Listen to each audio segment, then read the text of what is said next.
Good afternoon students. Strength काफ़ी कम दिख रही है इस समय। मॉर्निंग में मैं क्लास वैसे ले नहीं पाया था, लैपटॉप में कुछ प्रॉब्लम आ गई थी, तो इसलिए मैंने रीस्केड्यूल किया। और 1-2 मिनट और वेट कर लेते हैं, शायद कुछ लोग और आ जाए।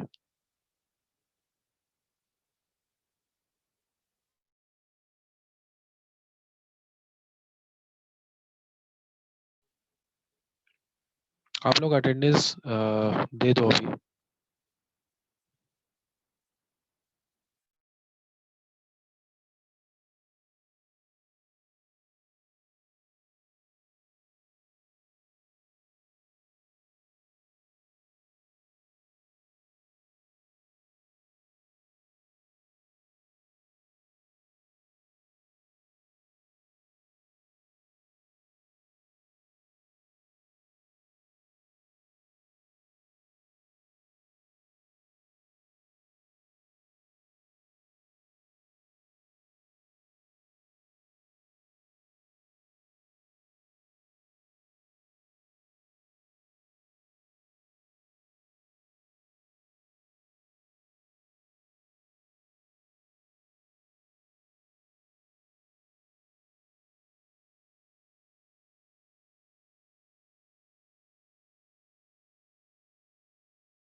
तो अभी मुझे लगता नहीं है और कोई आएगा।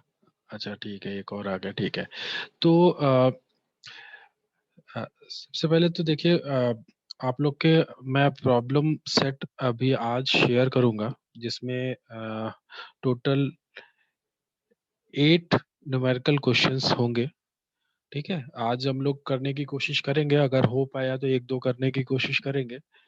तो इस वीक हम लोग उसको सॉल्व करने वाले हैं, और नेक्स्ट वीक मंडे मैं आप लोग का एक ट्यूटोरियल टेस्ट लेने वाला हूँ। ठीक है, तो वो जो प्रॉब्लम सेट होगा इस वीक हम लोग सॉल्व करेंगे, और नेक्स्ट वीक ट्यूटोरियल टेस्ट उस प्रॉब्लम सेट के लिए होगा। ठीक है, और आज मैं शेयर कर दूंगा। आज पहले कैसे प्रैक्टिकल जो क्वेश्चंस हैं वो कैसे करते हैं वो मैं एक्सप्लेन करूंगा, वो बताऊंगा, और फिर उसके बाद अगर टाइम बचा तो हम लोग प्रॉब्लम सेट को भी सॉल्व करेंगे। ठीक है,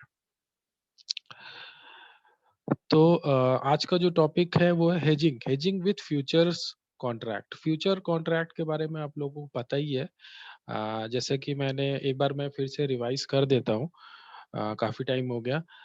जैसे कि मैंने बताया था, there are 4 types of derivative, future forward options and swap, जहाँ पे हम लोग ने अभी तक फॉरवर्ड कॉन्ट्रैक्ट और फ्यूचर कॉन्ट्रैक्ट को डिस्कस किया हुआ है। फॉरवर्ड में मैंने बताया था कि वो ऐसा कॉन्ट्रैक्ट होता है जिसके लिए आपको स्टॉक एक्सचेंज में जाने की जरूरत नहीं है, ओवर द काउंटर डेरिवेटिव है।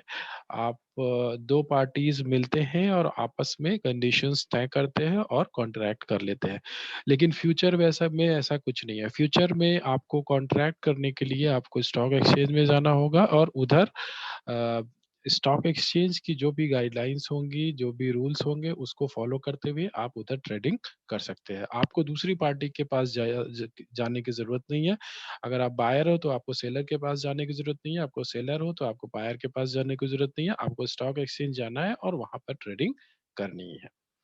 ठीक है, तो ये सारी चीजें हम लोग पहले डिस्कस कर चुके हैं। फ्यूचर कॉन्ट्रैक्ट होते क्या है, अभी इनका यूज क्या है फ्यूचर कॉन्ट्रैक्ट का। वो देखते हैं। कैसे यहाँ पर हेजिंग कर सकते हैं, हेजिंग से मतलब है कैसे आप अपने रिस्क को यहाँ पर कम कर सकते हो। जो कि जैसे अब मैं ट्रेडिंग कर रहा हूँ, मैंने स्टॉक कुछ कुछ शेयर खरीद रखे हैं, कहीं पर इन्वेस्ट कर रखा है और वहाँ पर बहुत सारे रिस्क इन्वॉल्व होते हैं। अगर मैं शेयर मार्केट में हूँ, अगर मैंने स्टॉक खरीदे हुए हैं, शेयर्स खरीदे हुए हैं, तो वहाँ पे रिस्क होता है कि भई कहीं प्राइस कम ना हो जाए।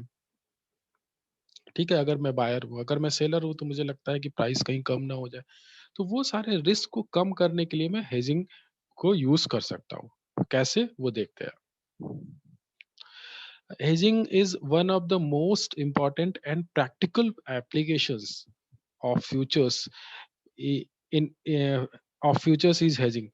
In the event in the event of the adverse market movements, hedging is a simple work around to protect your trading position from making a loss. ठीक है, तो आप अपने जो भी ट्रेडिंग आपने की हुई है उसको प्रोटेक्ट करने के लिए आप हेजिंग कर सकते हैं। कैसे, वो हम लोग आगे देखेंगे।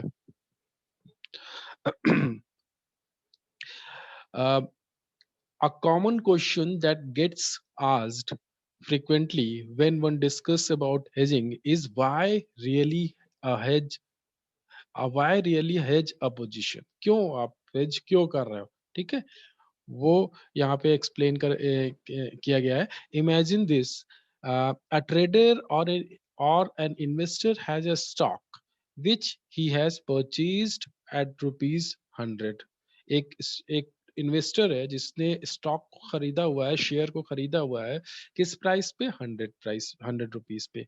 Now he feels the market is likely to decline. अभी उसको ऐसा लग रहा है कि मार्केट अभी गिरने वाली है, प्राइजेस अभी कम होने वाले हैं। And so would his stock, ठीक है, मार्केट गिरने वाली है, उसका स्टॉक, उसका जो शेयर है उसके भी प्राइसेस कम होने वाले हैं। 100 रुपए में उसने खरीदा, अभी उसको लग रहा है कि मार्केट गिरने वाली है। ठीक है, given this he can choose to do one of the following. तो वो उसके पास क्या ऑप्शन होते हैं? पहला ऑप्शन क्या होगा? Take no action. कोई कोई एक्शन लेने की जरूरत नहीं है, आपने जो खरीदा है आप उसी पोजीशन पे रहिए। प्राइजेस कम होते हैं, कम होंगे धीरे धीरे, फिर आप ये सोच के कुछ नहीं करते हो कि वापस फिर से प्राइस बढ़ेंगे। ठीक है, एक तो ये चीज हो गई, आप ऐसा कर सकते हो। दूसरी चीज आप क्या करोगे? सेल कर दोगे, बेच दोगे।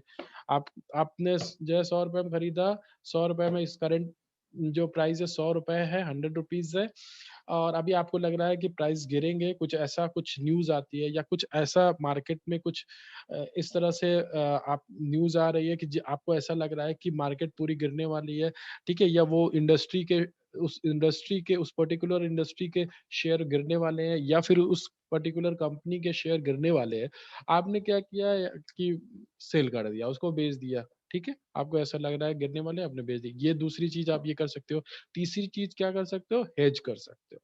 ठीक है? आप वो अपनी पोज़ीशन को रिटेन करोगे, मतलब उसी पोज़ीशन पे रहोगे और साथ-साथ पे एक दूसरी उसके अपोज़िट आप दूसरा एक ट्रेड कर लगा दोगे, उसके अपोज़िट जो भी ट्रेड होगा वो आप दूसरा वो कैसे करेंगे अभी हम लोग आगे देखते हैं। फिर पहले जो दोनों ऑप्शन है उसको डिस्कस कर लेते हैं, फिर हेज पर आएँगे। ठीक है? तो अभी क्या किया मैंने, फर्स्ट ऑप्शन के साथ मैं गया। मैंने क्या किया? मैंने वो उस कुछ भी नहीं किया, टेक नो एक्शन, ठीक है? वहाँ पर क्या होगा? Firstly let us understand what really happens when the trader decides not to hedge. Imagine the stock you invested declined from 100 to, let us say, rupees 75. We will also assume eventually, uh, as time passes by, the stock will bounce back to 100 rupees। ठीक है, अभी मैंने कुछ नहीं किया, मुझे ऐसा लग रहा है कि वो 100 रुपए वापस हो जाएगा। ठीक है, स्टॉक का प्राइस 100 रुपीज था, आपने 100 में खरीदा और फिर आपको लगा कि प्राइसेस कम होंगे, लेकिन आपने कोई एक्शन नहीं लिया, कुछ भी नहीं किया और प्राइसेस गिरे, कम हुए और वो 75 तक चला गया। तो मूवमेंट कितना हुआ? 25% का। ठीक है, 100 से 75। अभी मैं ये सोच रहा हूँ कि वापस वो 75 से 100 आएगा, ठीक है? अ, मेरा प्रिडिक्शन यही है कि भाई फ्यूचर में जो है वो फिर वापस 100 रुपीज़ आ जाएगा, ठीक है? मगर क्या ये ऐसा पॉसिबल है? क्या इतना आसान है ये चीज़ हो पाना? ठीक है, इतना आसान नहीं है, ठीक है? क्योंकि अभी जो मूवमेंट था, जो अभी इस समय जो मूवमेंट था वो 25% का मूवमेंट था, यानी 100 से 75 पहुँचने में कितना मूवमेंट था? 25% का मूवमेंट है। लेकिन 75 से वापस 100 पहुँचने में वो जो मूवमेंट है, अपवर्ड जो मूवमेंट है, उस कितना चाहिए होगा? 33.33%, ठीक है? तो वो चीज़ थोड़ा इतना आसान नहीं होगा, ठीक है? 25% का मूवमेंट जितना आसान नहीं होगा, ठीक है? क्योंकि उसको ज़्यादा मूव करना पड़ेगा अपवर्ड साइड, तभी वो वापस फिर ₹100 पे आएगा वो प्राइस, ठीक है? तो इसलिए ये चीज़ इतनी आसान नहीं है कि जितनी तेज़ी से वो गिरा है या उससे ज़्यादा तेज़ी से वो इंक्रीज़ होगा, ठीक है? वही वही बात है, ये सारी चीज़ें क्या है, प्रिडिक्शन है। हो भी सकता है, नहीं भी हो सकता है, लेकिन पॉसिबिलिटी यहाँ पर कम है वापस उसको ₹100 आने में। वो और बहुत ज़्यादा टाइम भी ले सकता है, ठीक है? तो ये यहाँ पर एक प्रॉब्लम है, अगर आप कोई एक्शन ना लो तो। आगे देखते हैं। अभी अब मैं दूसरे ऑप्शन के साथ गया, क्या? But what about the second option? Well, the second option where the investor sells the position and buy back the same at the later stage require one to time the market which is not something easy to do. ठीक है, यहाँ पे ये बोल रहे हैं कि वो आपने क्या किया, जो करंट जो पोजीशन है ₹100 पे आप हो, आपने उसी पर आपने बेच दिया। ठीक है, आपको लग रहा है कि प्राइसेस कम होंगे, आपने वहीं पर उसी पोजीशन पे आपने उस स्टॉक को बेच दिया। ठीक है? और क्या सोच के बेचा कि वापस फ्यूचर में जब प्राइसेस कम होंगे तो फिर मैं उसको खरीद लूँगा। ठीक है? तो लेकिन क्या वो चीज़ वही बात है, वहाँ पर भी वापस वो वाली पोजीशन फिर लेना क्या इतना आसान है? हो सकता है आपका प्रिडिक्शन गलत हो जाए और प्राइसेस बढ़ जाए, 100 का 125 या 150 हो जाए और फिर आप वापस उस पोजीशन पे ना पहुँच सको। ठीक है? ये भी पॉसिबिलिटी है। तो फिर मुझे क्या करना चाहिए उस पोजीशन को रिटेन करने के लिए? हेजिंग जो है एक ऐसा तरीका है जहाँ पर आप उस पोजीशन को रिटेन कर सकते हैं, उसी पोजीशन पे रह सकते हैं। ठीक है? मूवमेंट किसी भी डायरेक्शन में हो, चाहे अपवर्ड हो या फिर डाउनवर्ड हो। For all these reasons, hedging makes sense. एक second. For all these reasons, hedging makes sense as he is virtually uh, ins- insul- insulate the position in the market and is therefore becomes indifferent to what really happens in the market. It is like taking vaccine shot against a virus. Hence, when the trader hedges, he can rest assured to adverse movement in the market will not affect his position. तो अगर आप hedging कर रहे हो तो hedging कैसा एक vaccine की तरह होता है। मतलब आप उस पोजीशन में, जिस पोजीशन में आप पहले थे, उसी पोजीशन को आप बना के रखोगे, चाहे वो मार्केट में कैसा भी मूवमेंट हो, चाहे आपने जैसा प्रेडिक्ट किया है वैसा मूवमेंट हो रहा है, यानी आपके साथ मूवमेंट हो रहा है या आपके अगेंस्ट मूवमेंट हो रहा है, किसी भी कंडीशन में आप जिस पोजीशन पे आज हो उसी पोजीशन में फ्यूचर में रहोगे हेजिंग के थ्रू। ठीक है?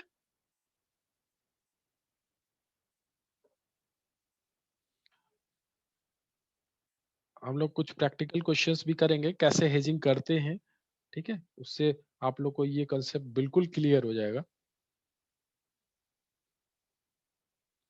अभी यहाँ पर बात करते हैं कौन-कौन सी स्ट्रैटेजी होती है, जो बेसिक स्ट्रैटेजी है हेजिंग में, फ्यूचर्स में, वो कौन-कौन सी है? देखिए, अम, कोई भी स्टॉक होता है तो आप क्या करोगे? Buy sell. ठीक है? तो अगर आप बाय कर रहे हो स्टॉक को, शेयर को, तो उसको बोलते हैं सॉरी, लॉन्ग पोजीशन। ठीक है? अगर आप बाय कर रहे हो, खरीद रहे हो कोई स्टॉक, उसको लॉन्ग पोजीशन बोलते हैं, और अगर आप सेल कर रहे हो तो उसको शॉर्ट पोजीशन बोलते हैं।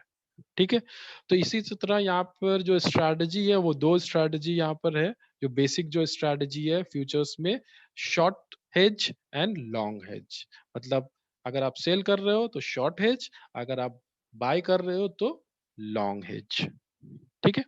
A short hedge is one where a short position is taken. ठीक है, यहाँ पर शॉर्ट हेज से मतलब है जब मैं शॉर्ट पोजीशन ले रहा हूँ, यानी कि मैं सेल कर रहा हूँ। ठीक है, अगर मैं सेल कर रहा हूँ तो उसको बोलते हैं शॉर्ट पोजीशन।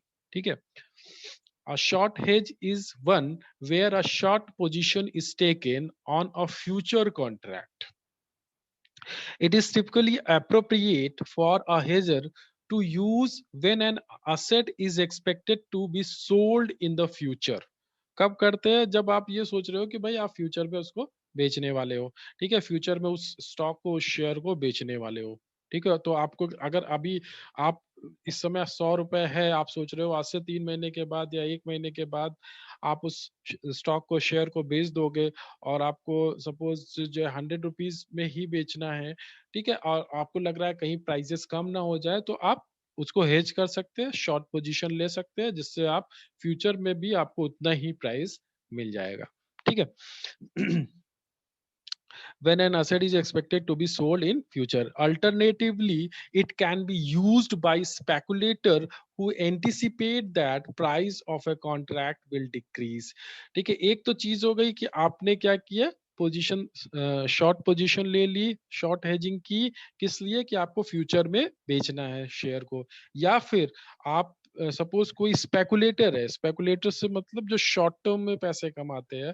ठीक है, वो जो बहुत कम टाइम के लिए ट्रेडिंग करते हैं और उसमें पैसे रिटर्न अर्न करना चाहते हैं, उनको स्पेकुलेटर बोलते हैं। तो जो स्पेकुलेटर जिसने एंटिसिपेट किया कि भाई फ्यूचर में प्राइसेस गिरेंगे आज से 1 महीने, 2 महीने या 3 महीने के टाइम पे, बट कोई स्टॉक है उसका प्राइसेस गिरने वाले हैं, उसने ये प्रेडिक्ट किया, तो वो शॉर्ट पोजीशन ले सकता है, उसके थ्रू वो प्रॉफिट अर्न कर सकता है। ठीक है, यानी कि कुल मिला के यहाँ पे कहने का मतलब है, जो शॉर्ट पोजीशन है उससे मतलब क्या है, अगर मैं, मेरा प्रेडिक्शन ये है कि फ्यूचर में प्राइसेस गिर जाएंगे। ठीक है, अगर मैं बियरिश, मेरा अप्रोच है, मुझे लग रहा है कि फ्यूचर में प्राइसेस गिरेंगे, तो मैं शॉर्ट पोजीशन के लिए जाऊंगा या शॉर्ट हेजिंग करूंगा। ठीक है, उसके बाद लॉन्ग की बात करते हैं, उसका अपोजिट कर दो। अगर मुझे लग रहा है कि प्राइसेस बढ़ने वाले हैं तो मैं लॉन्ग पोजीशन लूंगा, लॉन्ग हेज के साथ जाऊंगा। A long hedge is one where a long position is taken. ठीक है, on a future contract. It is typically appropriate for a hedger to use when an asset is expected to be bought in future. जब मुझे लगता है कि मैं future में कोई स्टॉक, कोई शेयर खरीदूंगा, मुझे ऐसा लगता है कि मेरे पास अभी सपोज मेरे पास इतना फंड नहीं है, मुझे आज से 2 महीने के बाद फंड मेरे पास अ, मुझे मिल जाएगा और मुझे स्टॉक कोई लेना है, कोई शेयर लेना है। ठीक है, आज जो प्राइस है वो मेरे लिए सही है प्राइस, मुझे ऐसा लग रहा है कि अगर मैं 1 महीने वेट करूंगा तो उस स्टॉक, उस शेयर का प्राइस बढ़ जाएगा, तो मैं आज के प्राइस को फिक्स करने के लिए मैं लॉन्ग पोजीशन ले सकता हूँ। ठीक है, मैं आज अगर लॉन्ग पोजीशन ले लूंगा तो जितना भी प्राइस बढ़ता है वो मेरा प्रॉफिट होगा, मैं उस लॉन्ग पोजीशन से वो प्रॉफिट अर्न कर लूंगा, और मुझे, और आज से 1 महीने के बाद वो स्टॉक मुझे आज के प्राइस पे मिल जाएगा। ठीक है, तो वही चीज यहाँ पर बताया गया है। A long hedge is one where an long position is taken on a futures contract. It is a typically appropriate for hedger to use when an asset is expected to be bought in future. ठीक है, एक तो ये चीज हो गई कि आप फ्यूचर में खरीदना है आपको शेयर, इसलिए आपने लॉन्ग पोजीशन ली, लॉन्ग हेजिंग की। ठीक है, दूसरी चीज क्या है, अगर कोई स्पेकुलेटर है, उसने ये प्रेडिक्ट किया कि फ्यूचर में प्राइस बढ़ने वाले हैं, तो वो लॉन्ग पोजीशन ले सकता है। आज उसने खरीद लिया, लॉन्ग पोजीशन ले लिए, प्राइसेस बढ़े, जितना प्राइसेस बढ़े उतना उसका प्रॉफिट हो गया। ठीक है, तो ये दो स्ट्रेटजी हैं जो बेसिक स्ट्रेटजीज हैं फ्यूचर्स की, लॉन्ग एंड शॉर्ट, यानी बाय एंड सेल। अभी देखते हैं ये कैसे काम कैसे करता है। ठीक है, ये बहुत इंपॉर्टेंट है, यहाँ पे सारे जो भी आप लोग को डाउट होगा वो क्लियर हो जाएगा। अभी तक मैंने टर्म्स समझाए, अभी हम लोग प्रैक्टिकली देखते हैं कैसे इन्वेस्ट किया जाता है, किस तरह से ये पोजीशनिंग, ये जो पोजीशन है ये किस तरह से लिया जाता है। ठीक है, we will first talk about hedging a simple stock future, as it as it is relatively simple and straightforward to implement.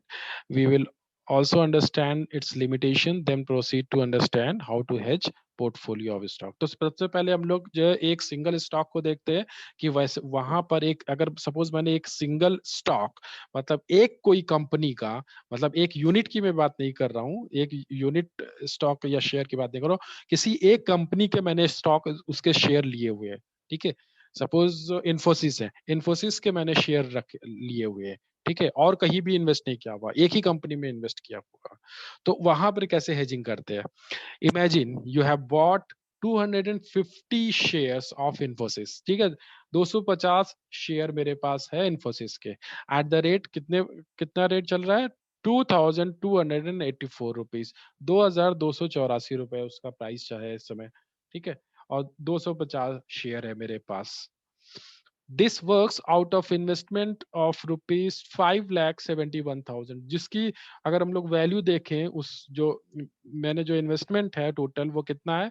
5,71,000, ₹5,71,000। ठीक है, ये मेरा इन्वेस्टमेंट है। Clearly you are long on Infosys spot market. तो अभी आप यहाँ पे बाई किया हुआ है आपने, लॉन्ग मतलब बाई किया हुआ है इन्फोसिस के शेयर स्पॉट मार्केट में, फ्यूचर मार्केट नहीं, स्पॉट मार्केट, जो इस समय मार्केट है उस समय आपके पास लॉन्ग पोजीशन है स्पॉट मार्केट में, ठीक है। तो यानी 5,71,000 रुपए की आपके पास होल्डिंग है इन्फोसिस की, ठीक है। After you initiated this position you realise the quarterly results are expected soon, ठीक है। अभी आपको आपने जब इन्वेस्ट कर दिया उसके बाद आपको ये रियलाइज हुआ कि यार क्वार्टरली रिजल्ट आने वाले हैं, ठीक है। और ये रिजल्ट्स जो होते हैं इनका बहुत ज्यादा इम्पैक्ट पड़ता है प्राइजेस पे। रिजल्ट जितना पॉजिटिव होंगे अगर बहुत, तो उनका पॉजिटिव इम्पैक्ट पड़ेगा स्टॉक पर, शेयर पे। निगेटिव होंगे तो निगेटिव इम्पैक्ट पड़ेगा, ठीक है, ज्यादातर ये चीज होती है। अभी आपको लग रहा है कि भाई क्वार्टरली रिजल्ट आने वाले हैं इन्फोसिस के, ठीक है। You realize the quarterly results are expected soon. You are worried. Infosys may announce a not so favorable set of numbers, as a result of which the stock price may decline. अभी आपको लग रहा है यार result बहुत अच्छा नहीं है इनका, और प्रॉब्लम हो सकती है, जो शेयर के प्राइस कम हो सकते हैं, ठीक है, तो आपको लॉस हो सकता है। To avoid making a loss in spot market, you decide to hedge the position. तो जो स्पॉट मार्केट में जो आपने बाइंग पोजीशन ली हुई है, 5,71,000 रुपए के जो शेयर आपने होल्ड किए कर रखे हैं स्पॉट मार्केट में, उस वहां पे लॉस होने के चांसेस आपको लग रहे हैं, तो उस लॉस को आप खत्म करने के लिए आप उसको हेज कर सकते हैं, हेज पोजीशन ले सकते हैं, ठीक है। कैसे करेंगे आगे देखते हैं। मतलब आपका प्राइस उतना ही मेंटेन रहेगा, 2284 रुपीज, कैसा भी मूवमेंट हो आपको उतना, आपके जो स्पोर्ट जो है इन्वेस्टमेंट की वैल्यू 5,71,000 रुपए से कम नहीं होगी हेजिंग के थ्रू। कैसे देखते हैं। In order to hedge a position spot we simply have to enter counter position. अभी मुझे काउंटर पोजीशन लेनी पड़ेगी, ठीक है। आपने लॉन्ग पोजीशन ली हुई है, बाय किया हुआ है, शेयर को होल्ड कर रखा है, तो काउंटर पोजीशन, अपोजिट पोजीशन क्या होगी? शॉर्ट पोजीशन, ठीक है। आपको सेल करना होगा सेम क्वांटिटी के शेयर, आपको सेल करने होंगे फ्यूचर में, ठीक है, फ्यूचर में, स्पॉट में नहीं, स्पॉट मार्केट में नहीं। तो आपका टोटल इन्वेस्टमेंट फिर 5,71,000 रुपया हो जाएगा अगर आप स्पॉट मार्केट के लिए जाओगे, नहीं, फ्यूचर्स में आपको शॉर्ट पोजीशन लेनी है, ठीक है। simply have to enter counter position in the futures market. Since the position in the spot is long, we have to short in the future market, ठीक है। क्योंकि उधर मैंने लॉन्ग पोजीशन ली हुई थी, इसलिए मुझे यहाँ पे शॉर्ट पोजीशन फ्यूचर मार्केट में शॉर्ट पोजीशन लेनी पड़े, ले लूंगा मैं, ठीक है। वहां पर क्या होगा, वहां पे शॉर्ट फ्यूचर्स की जो प्राइस होगा वो उतना ही 2,02,085 रुपीज। लॉट साइज मेरे पास जो थी उतना ही मुझे रखना पड़ेगा 250, और कॉन्ट्रैक्ट वैल्यू होगा 5,71,250 रुपीज। ये मैं शॉर्ट पोजीशन ले लूंगा, ठीक है। मगर यहाँ मार्जिन मनी मेरा कम ही लगेगा, ठीक है, 5,71,000 रुपए नहीं लगेगा। जैसे मैंने बताया था फ्यूचर्स में, ऑप्शंस में आपको केवल मार्जिन मनी देने की जरूरत पड़ती है, पूरा पूरा कॉन्ट्रैक्ट वैल्यू देने की जरूरत नहीं पड़ती। क्यों? क्योंकि ये सब जो कॉन्ट्रैक्ट होते हैं, डेरिवेटिव कॉन्ट्रैक्ट, वो कुछ टाइम पीरियड के लिए होते हैं, 1 मंथ, 2 मंथ या 3 मंथ, मैक्सिमम 3 मंथ्स के लिए होते हैं। तो जितने ज्यादा टाइम पीरियड के लिए होगा, उतना ज्यादा आपको मार्जिन मनी देना पड़ेगा। तो ये चीज यहाँ पर आपने क्या किया, स्ट्राइक प्राइस यानी कि फ्यूचर प्राइस 2285 का आपने फ्यूचर कॉन्ट्रैक्ट किया, लॉट साइज 250, जिसकी कॉन्ट्रैक्ट वैल्यू है 5,71,750 रुपीज, 71,250 रुपीज, ठीक है। तो अभी ये कैसे काम करेगा, दोनों पोजीशनिंग मैंने ले ली, दोनों पोजीशन मैंने ले लिया, मेरे पास लॉन्ग पोजीशन है स्पॉट मार्केट में, मेरे पास शॉर्ट पोजीशन है फ्यूचर मार्केट में, फ्यूचर कॉन्ट्रैक्ट में, ठीक है। Now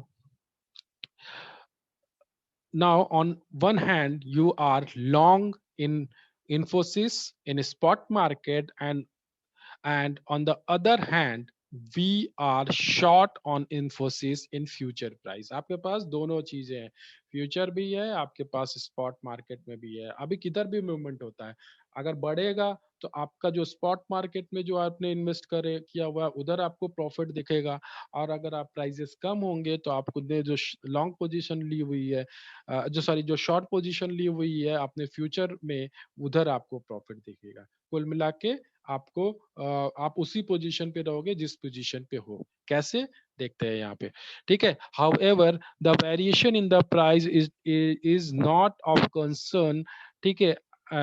we are natural, you are shortly understand what, ठीक है। यहाँ पर देखते हैं, देखिए ये जो कैलकुलेशन बताया गया है, यहाँ पे दो चीजें दी गई हैं।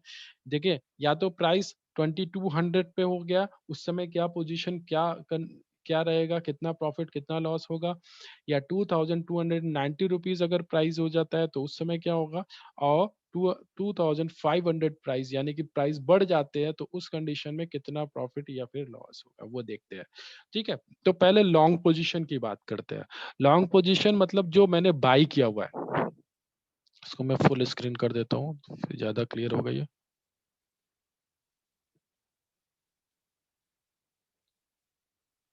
हाँ यहाँ पर देखिए, प्राइस था 2284 रुपीज, 84-85 रुपीज था, ठीक है।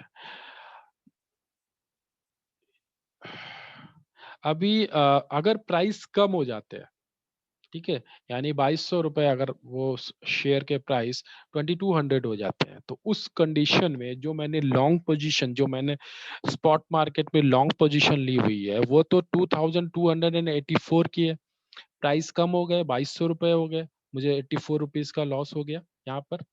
मगर जो मैंने शॉर्ट पोजीशन ली रखी है 2285 रुपीज की, उधर तो मुझे फायदा हो गया ना 85 रुपीज का, क्योंकि मैंने शॉर्ट पोजीशन ले रखी है। शॉर्ट पोजीशन का मतलब आपने सेल किया हुआ है, तो जैसे जितने प्राइजेस कम होंगे वो आपका प्रॉफिट होगा, ठीक है। तो इधर आपको 84 रुपीज का लॉस हुआ, और इधर शॉर्ट फ्यूचर में लेने से आपको 85 रुपीज का प्रॉफिट हो गया।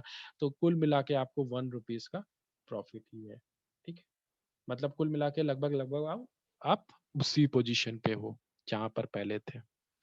अगर प्राइस 2290 हो जाता है तो उस कंडीशन में +6 - 5 वही चीज, ठीक है। प्राइजेस बढ़े, जो आपका लॉन्ग पोजीशन थी 84 की, 2284 की, उससे प्राइजेस बढ़ गए, यानी 6 रुपए का आपको प्रॉफिट हुआ जो आपकी होल्डिंग थी उस पे।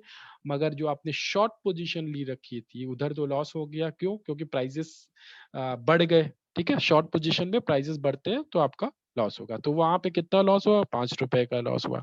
कुल मिला के जो नेट प्रॉफिट एंड लॉस है वो +1 है, यानी 1 रुपीज का प्रॉफिट। इसी तरह अगर प्राइजेस और बढ़ जाते हैं और बहुत ज्यादा बढ़ जाते हैं, यानी कि 2500 हो जाता है, तो उस कंडीशन में जो आपने स्पॉट मार्केट में बाई किया हुआ है, शेयर को होल्ड कर रखा है, वहां पे 260 रुपीज का आपको प्रॉफिट दिख रहा है, प्रॉफिट मिल रहा है। मगर आपने शॉर्ट पोजीशन भी ली रखी है फ्यूचर्स में, तो उसकी वजह से आपको 250 रुपीज का इधर लॉस हो रहा है, ठीक है। और अल्टीमेटली आपको, अगर मैं आखिर में देखूँ तो 1 रुपीज़ का इधर प्रॉफ़िट ही होगा, ठीक है? तो कुल मिला के हेजिंग करने से क्या हुआ, मैं उसी पोज़ीशन पे हूँ जो पोज़ीशन में मैं पहले था, ठीक है? और मैंने जो प्राइस कम होने के रिस्क को मैंने ख़त्म कर दिया, ठीक है? अब ये फ्यूचर में प्राइसेज़ कितने भी कम होते हैं, कोई भी मूवमेंट होता है, मैं उसी पोज़ीशन को मैं रिटेन कर पाऊँगा, मेंटेन कर पाऊँगा उसी पोज़ीशन को, जिस पोज़ीशन में आज हूँ। तो इसीलिए हेजिंग करते हैं कि आप वो पोज़ीशन को मेंटेन कर पाओ। अगर आपको लगता है कि फ्यूचर में प्राइसेज़ कम होने वाले हैं या कोई मूवमेंट होने वाला है, जो आपका जो प्रेडिक्शन है अगर ऐसा होता है और आप उसी पोज़ीशन जिस पोज़ीशन में आज हो उसको मेंटेन करना चाहते हो, तो आप हेजिंग के साथ जा सकते हैं। ठीक है? तो इसके न्यूमेरिकल क्वेश्चंस भी एग्ज़ाम में पूछे जाते हैं कि आपको एक पूरा ट्रेड बता दिया जाएगा कि भाई हाँ, ये ट्रेड है, ये आपने ट्रेड लिया हुआ है, इसकी हेजिंग करनी है, तो आपको पूरा कैलकुलेशन करना पड़ेगा कि हाँ, इस तरह से हेजिंग इसकी की जा सकती है और ये प्राइजेस फ्यूचर के हैं और इस प्राइस पे ये पोजीशन बनेगा या इस प्राइस पे ये पोजीशन बनेगा, ये प्रॉफिट या फिर इतना प्रॉफिट होगा या फिर इतना लॉस होगा हेजिंग करने से, वो सारी चीजें आपको उधर बतानी होगी। ठीक है, ये तो आसान था। एक स्टॉक, एक शेयर के लिए आपको हेजिंग करना तो आसान होता है, ठीक है? वहाँ पे इतना प्रॉब्लम वाली बात नहीं है। आपको क्या करना है, जो भी पोज़ीशन ली हुई है उसका अपोज़िट, यानी लॉन्ग पोज़ीशन ली रखी थी वहाँ पे तो शॉर्ट पोज़ीशन ले लिया, बाय किया हुआ था तो सेल कर दिया और आप इस तरह से आप फ्यूचर कॉन्ट्रैक्ट कर सकते हैं, हेजिंग कर सकते हैं। अभी पोर्टफोलियो की बात करते हैं। पोर्टफोलियो में प्रॉब्लम क्या होती है, एक जगह इन्वेस्ट नहीं किया हुआ होता। मैं कई जगह, कई शेयर में इन्वेस्ट कर कर लिए होता है। तो वहाँ पे दिक्कत ये होती है कि कैसे उस चीज़ को मेंटेन किया, कैसे उसको हेज किया जाए, ठीक है? तो वहाँ हम लोग बीटा को यूज़ करते हैं। बीटा के थ्रू हम लोग जो है जो भी हेजिंग होता है वो करते हैं। बीटा आप लोग को आइडिया होगा ही, आप लोगों ने पढ़ा होगा 3rd सेमेस्टर में बीटा। तो वो उसकी इम्पोर्टेंस यहाँ पर पोर्टफोलियो में बहुत ज़्यादा है, बीटा की इम्पोर्टेंस, ठीक है? जैसे आप लोग को पता है मार्केट का बीटा हमेशा कितना होता है? 1 होता है, ठीक है? तो अभी देखते हैं पहले उसको कैसे किया जाएगा। Let us focus back. Beta में किसी को डाउट तो नहीं है? व्हाट इज़, क्योंकि बीटा अगर नहीं समझ में आ रहा है तो फिर ये बिल्कुल भी नहीं समझ में आएगा। सभी को आइडिया है बीटा के बारे में?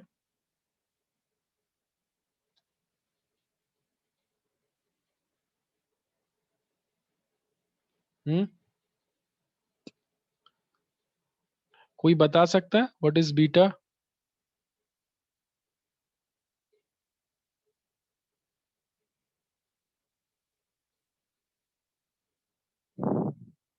अर्पित, आयुषी, दीक्षा, जूही?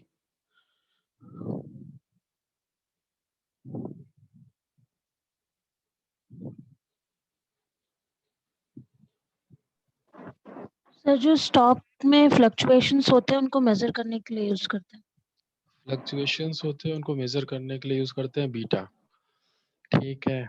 अच्छा अगर सपोज़ कोई स्टॉक है, कोई शेयर है, उसका बीटा 1.2 है, तो उसको इंटरप्रेट कर सकते हैं?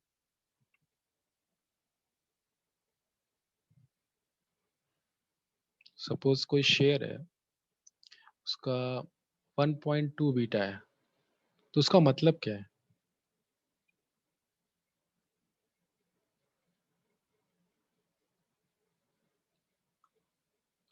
आंसर तुम्हारा बिल्कुल सही था कि भई जो फ्लक्चुएशंस होते हैं, उसको मेज़र करने के लिए आप बीटा को यूज़ करते हैं। देखो जैसे कि मैंने अभी बताया था, हमेशा मार्केट का बीटा, मतलब एक एक जो मार्केट होगे, उसका बीटा हमेशा 1 होगा, ठीक है? ये चीज़ याद रखना। कभी अगर कोई क्वेश्चन दिया गया है और कोई क्वेश्चन आपको करना है, उसमें मार्केट का बीटा नहीं दिया गया है, तो आप ये हमेशा मान के चलो मार्केट का बीटा हमेशा 1 ही होगा, ठीक है? वो नियर वैसे क्वेश्चन में दिया भी नहीं जाएगा मार्केट बीटा, आपको पता होना चाहिए, ठीक है? तो 1 होगा मार्केट बीटा। अभी सपोज जैसे इन्फोसिस की हम लोग बात कर रहे हैं, इन्फोसिस शेयर उसको देखो बीटा कैसे कैलकुलेट करते हैं वो डिटेलिंग में मैं नहीं जाऊंगा, क्योंकि वो चीज आप लोग पढ़ चुके हो। सिक्योरिटी एनालिसिस, इन्वेस्टमेंट एनालिसिस में आप लोग पढ़ चुके होगे कैसे उसको कैलकुलेशन करते किया जाता है। मैं बस उनको इंटरप्रेट कर दे रहा हूँ। अगर मैं इन्फोसिस की बात करता हूँ, इन्फोसिस का सपोज बीटा 1.20 है, तो और मार्केट बीटा 1 है, तो इसका मतलब क्या हुआ? इसका मतलब ये हुआ कि अगर मूवमेंट मार्केट में 1% का मूवमेंट है, यानी 1% सपोज अपवर्ड मूवमेंट है मार्केट में, तो वो इन्फोसिस का जो शेयर है वहां पे मूवमेंट 1.2% का होगा। ठीक है, 1.2% का मूवमेंट होगा। ओके, यानी 20% ज्यादा मूवमेंट होगा। आया समझ में? अगर मार्केट में मूवमेंट 1% है, तो उस शेयर, अगर शेयर का बीटा 1.2 है, तो यानी उस शेयर का मूवमेंट 1.2% होगा। वो अपवर्ड डाउनवर्ड कोई भी हो सकता है। अगर मार्केट में 1% का डाउनवर्ड मूवमेंट है, मार्केट गिर गया 1% से, तो वो जो शेयर है उसका भी मूवमेंट अपोजिट डायरेक्शन में, यानी कि जो नेगेटिव ही होगा, 1.2% होगा, लेकिन 1.2%। ठीक है, ये मतलब होता है बीटा का। ठीक है, तो वही चीज यहाँ पर बताई गई है। Do recall there are two types of, जैसे मैंने आप लोग को पता ही है, there are two types of risk, systematic and unsystematic. When we have a diversified portfolio, we have naturally minimizing the unsystematic risk। ये तो आप लोग को पता होगा, आप लोग मिनिमाइज अनसिस्टमैटिक रिस्क को ही कर सकते हैं। what is left after uh, this is the systematic risk. As we know, systematic risk is associated with market. Hence, the best way to insulate against market risk is by employing an index which represent the market. Hence, the Nifty futures come as neutral choice to hedge the systematic risk। तो यहाँ पे हम लोग को systematic risk में काम करना है। जैसे आप लोग को पता है, there are two types of risk, systematic and unsystematic. ठीक है, सभी को आइडिया होगा, तो ये सारी चीजें आप लोग ने पढ़ी होगी। तो यहाँ हम लोग जो है करेंगे, सिस्टमैटिक रिस्क को डाइवर्सिफाई को कम करेंगे, उसके इम्पैक्ट को कम करेंगे हेजिंग के थ्रू, पोर्टफोलियो के, वही बीटा को यूज करते हुए। ठीक है, कैसे, इससे समझ में आ जाएगा। अ, अच्छा, टाइम तो काफ़ी कम बचा हुआ है। चलिए नहीं स्टार्ट करते हैं इसको मेरे ख़्याल से, क्योंकि अभी इसमें मुझे 15-20 मिनट कम से कम चाहिए होंगे। इससे ज़्यादा ही लगेगा, 15-20 मिनट से ज़्यादा चाहिए होगा। तो इसको अभी नहीं स्टार्ट करते हैं, नेक्स्ट क्लास में ही स्टार्ट करेंगे इस क्वेश्चन को। बाकी आप लोग थोड़ा-सा रिवाइज़ कर लेना, जो आप लोग का जो भी आप लोग ने पिछले सेमेस्टर में पढ़ा था।